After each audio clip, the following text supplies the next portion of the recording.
It is hot out here, so I will not keep y'all long.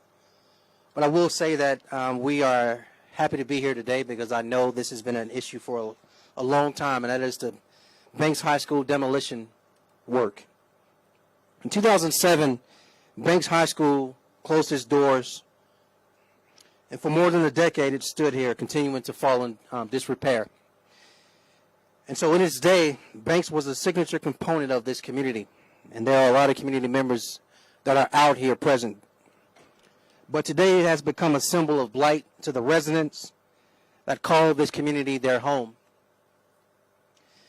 Our administration has committed to removing that blight, and today, thanks to partnership with ADEM, we were able to identify funds to begin the demolition of this process. I think I do want to take the time to explain why demolition is so important. Once the site is clear, we will be able to market it to future developers to add new life to this part of the neighborhood. And the paper fell off. Since January 2018, I'd like to remind the community that we have demolished nearly 1,200 structures, prioritizing long blighted areas that were holding back development, including the Ramsey McCormick Building, Banks High School, Century Plaza, and more. And our strategy has been to eliminate the community eyesores as we usher in new development throughout the entire city. Banks has served its community well, and now it's time we serve Roebuck Springs, South Eastlake, and the other surrounding areas just as well by providing new opportunity and new life for its residents. One last note is a huge thank you, and that is to Councilor Hunter Williams for his dedication and commitment and for pushing me as well as the administration and doing something with this site. I also want to thank the residents and the neighborhood leadership of Roebuck and South Eastlake. Thank you for your patience. Thank you for your commitment to this area, and we look forward to continuing to work with you. Now I want to invite Councilor Hunter Williams up to provide a few remarks. Thank you, Mayor Woodfin. I think when the mayor says thank you, I think he's more rejoiceful that I can stop calling him every single day and emailing him every single day about this site. But in all seriousness, one thing that one of the first conversations that Mayor Woodfin and I had in City Hall was right after the initial budget did not pass for the first time in the 6 weeks prior to Mayor Woodfin actually being sworn in and having an oath of office. We identified several different things that were things that we both have noticed on the campaign trail.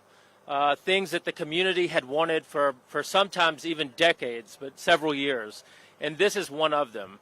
We went through a lot of different efforts to see a potential use for this site, from 2 different RFPs to engaging Auburn Urban Design Studios to see if there can be any sort of synergy with the site across the street for commercial development. And we ended up at this phase here today.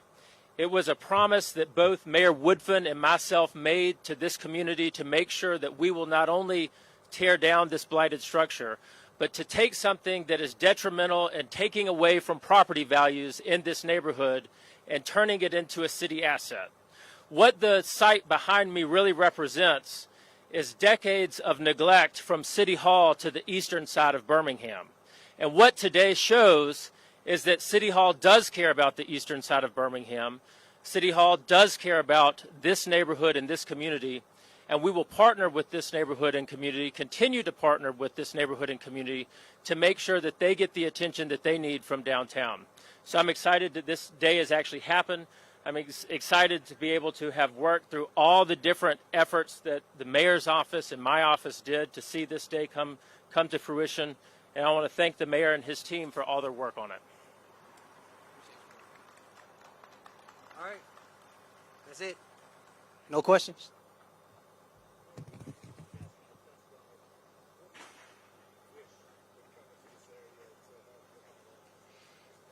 You know, I've learned a lot about when to do wishful thinking. I think what we've been consistent on is partnering with the community. So no different than what Councilor Williams said not once but twice, there was a RFP process done for what could be potential on this site.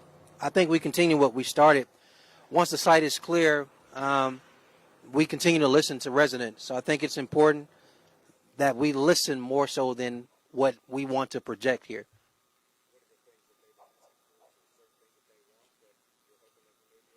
Well, outside of an actual tangible project, I think it's anything that actually complements this community, complements these single-family homes here. Denise Bell, I serve as the Director of Capital Projects. The end date is late fall of this year.